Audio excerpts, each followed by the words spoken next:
you can't kill the fetus that has a heartbeat. Okay, so did the chicken I ate for lunch. Okay, so did the fly you swatted on the wall. So did your steak dinner. Okay? So this idea that you suddenly care about heartbeats is fucking disingenuous and ridiculous. Okay? Because if you eat meat or kill bugs, you clearly don't care about a heartbeat. Right? That's clearly not the line. You might say the line is that human consciousness, that there's something in our consciousness and our thought processes that separate us from the animals. And I would agree with you. I think there is something there, right? Now, that's a philosophical take. That's not necessarily a fact about whether we're different from the animals, but it's a reasonable thing, and it's pretty accepted in society that we're different from animals, and that's why we kill animals and we don't kill people. But the reason we're different than animals is because of our consciousness, right? That's what defines it, not the heartbeat. And I hate to break it to you, but a fetus up until 24 weeks doesn't have the brain cells necessary to form a consciousness, and most studies show they don't function until 30 or 35 weeks. Which is long after most abortions happen. And most of the abortions that do happen that late are to save the mother's life. And if you don't think we should save the mother's life, you're a fucking idiot and we have nothing to talk about. But again, up until 24 weeks, there is no functioning brain. So there's no way that they have any form of consciousness. There's nothing that separates them from an organ. And we excise organs all the time, right? Your appendix is going to burst, you take it out. It's living. Your appendix is living. It's got living cells in it. But it's not a human being. Just like a fetus is not a human being.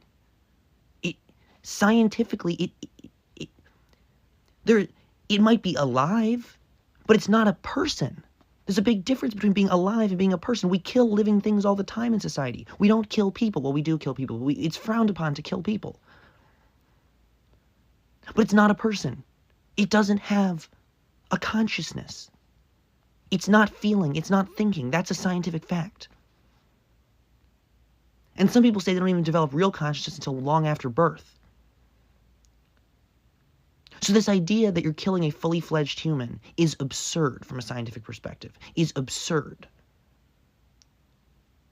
And is a tactic used in a disingenuous way to hurt women. That is all that argument is hurting women.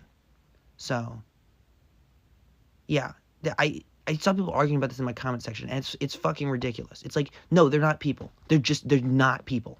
They might be alive. You could make that argument in good faith that they are alive, but clearly you don't care about things that are being alive if you eat meat, okay? So, get over yourself.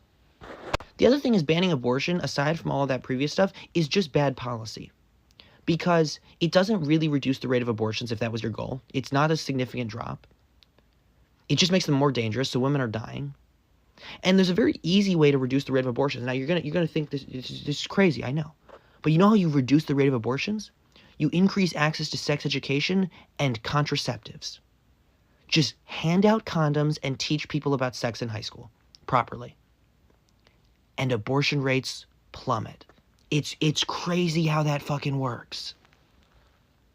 Like, that's the answer. If you really are so afraid of abortions, give better sex education.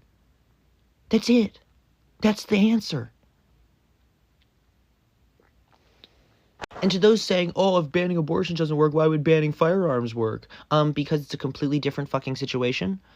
Because building a gun is a lot harder than doing your own abortion.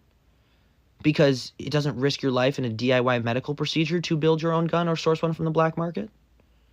Because also people aren't necessarily saying to ban guns. They're just saying to buy back a lot of different types of guns and then put a licensing system in place, you know, like we have for cars, which works pretty well. So, yeah. It's just a stupid fucking argument. I just wanted to address it because I see it a lot. And I understand that the last thing people want is to listen to a man talk about abortion for 5 minutes, but I gotta say, it's really fucking personal to me. First off, I wouldn't be here if it wasn't for legal access to abortion. I don't really want to get into that on here. But people I know, very close to me, would be dead. Multiple people would be dead without access to abortion. So, it affects everyone. Like, when one group is oppressed, in this case women, everyone suffers. So, yeah.